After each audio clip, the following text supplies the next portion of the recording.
Hi guys, I'm Doyle with Southern Paranormal. We are back at Old South Pittsburg Hospital in South Pittsburg, Tennessee. We came here last year, loved the place, and we had some wild things happen to us while we was here. We had a Buzz Lightyear toy topple over on us up there that had been standing for hours as we set up. We had lights that were captured on camera. We just all kinds of things. Tonight, we're honored to have Dr. Jim Clauson join us. He has been here numerous times. Almost 30. I lost track at 27. Well, I'm sure that just in our one experience, or one visit, we had lots of experiences here. So I'm sure you've had some of them. We had something in 308. That's where it started at, and everything. As soon as we started an EVP session, that's when we heard that crash in the hallway. Right. And what happened in 308? The stories that I've heard revolve around a doctor that was attacked by a patient. Now, some people say he died. Some people say he was stabbed. I never heard enough people say the same story, but something grievous happened in that room, and apparently that emotion's imprinted on that room. And we also use obvious in the basement area, and the diction or whatever, the vocal tones changed on the obvious down there. It was really wild. Tone changed? Yeah, it's either male or female, and the male had just a certain voice. It's kind of a common little voice. You probably heard it on It went to a raspy, gravelly voice, and it drug the word out. The word was, soon. That was a different voice. That was weird. That was a freaking different voice. And it was enough to get our attention. It had never done that before. That's just what I was going to ask you. Is that a new occurrence? It was a new occurrence on us. We only had it happen one other time, and that was at Lincoln Hospital. Okay. It did it there one time, and that's been the only two times it's ever done it. And there's a lot of similarities between the two hospitals as far as age and history. There we go. Did you hear that? What's that? That's what it did. That was That's what it did at Old South. drag. Dude, it changed voices and dragged it out. Oh, that was giving me the heebie-jeebies. My EMF was going on. So I don't know, but it's an electronic device. It could have any kind of malfunctions, but you're never going to have concrete proof. Yeah. But just little things like that. What's some of your other experiences that you've had in here? Been coming here since '08. That's 8 or 9 years. 3 or 4 times a year, I guess. Oh, wow. I've come with big groups, small groups. I've been here with just the people that run the place. I've been here for short periods of time, locked in, absolutely alone. The energy level in this place varies based on who's here. I really believe that.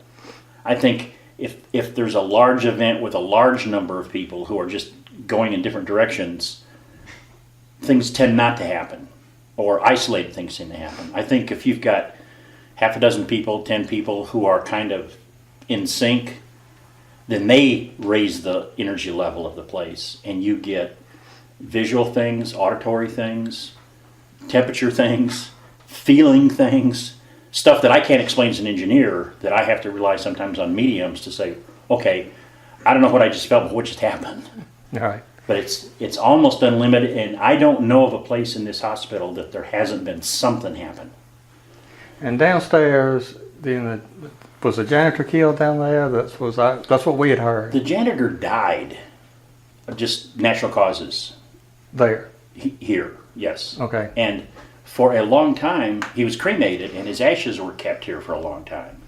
There was some kind of family discord, and I don't know that whole story. But he stayed here after the hospital closed and kept the place clean. He really, really felt a warmness for the place. So when he died, a lot left, and a lot of people have contacted him. And he could still be around helping watch over the place in I watched some manner. a Cherokee lady talk to him with dowsing rods one night, with someone listening who knew Jim. And the answers she was getting were spot on. And again, that's my left brain can't figure those things out. But that's the kind of things that happen here. Right. It's not just the typical, how old are you, 16, do you know you're dead? Yes, those kind of simple. We've had the people who used to run the place used to have poker games. And we'd sit up on the third floor, and 4 of us holding cards, and it was sort of like the BS poker where you claim you've got a card you don't have. We'd lie about what cards we had, and we would actually get voices over our shoulders that would like call us out because we were lying about our cards. Really? And just things like that. I think I was telling you before,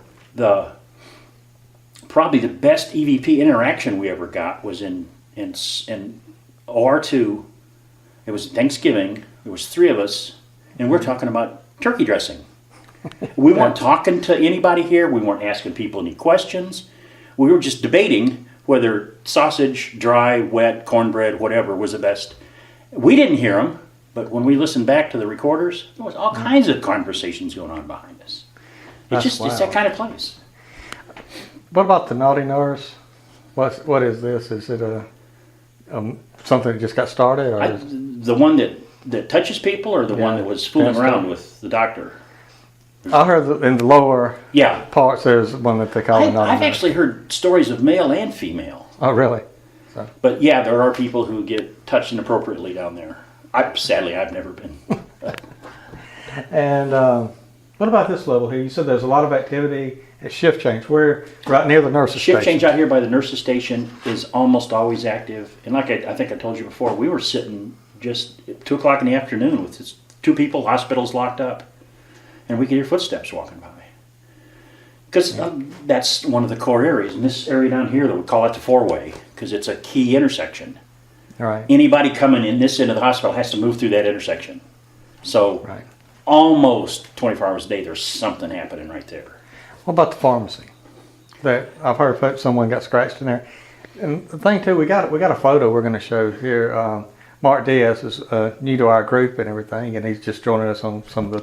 Well, he's been with us on 2 or 3. Oh, he's the guy that came up from New Orleans. Mm-hmm. Okay. And he felt some burning on his arms, and he has got 3 or 4 scratches on his arm. I took pictures. I used his camera. Yeah, took pictures outside. Yeah. I didn't know where he'd gotten those. He said it was in here. He didn't know exactly what location in here, but The previous people that ran this place said that the pharmacy, they believed the pharmacy was the hottest location in the whole building.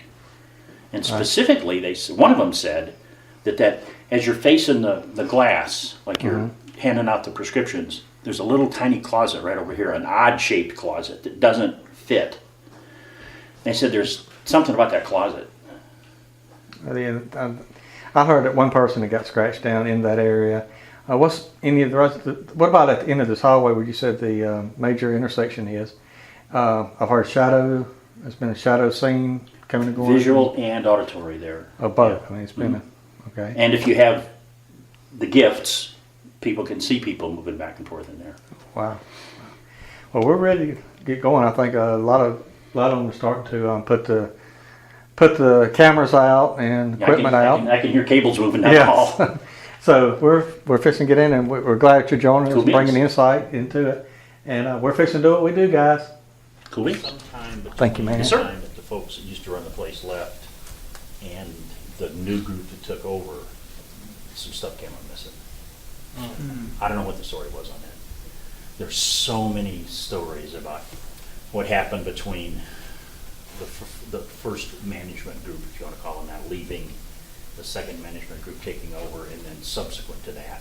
So everybody's got their own theories. Everybody's got their own. This is what I heard.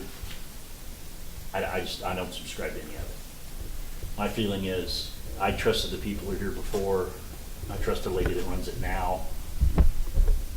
To say that they did something wrong, either one of them, means I'm a poor judge of character. That couldn't be. I mean, I've been here. This is almost my 30th time because I live so close. This is where I bring the same equipment to the same hallway and set it the same way and see if I can duplicate things. That's what I like to do.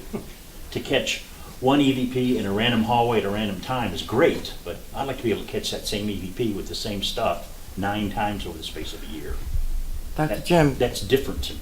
I'm sorry, can you introduce yourself? I'm sorry to say I'm Dr. Jim. Oh, I'm Jim.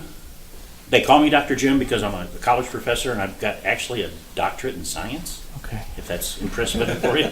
Okay, People great. usually bow down when I say that, but you don't have to. No, that's awesome. Thank you.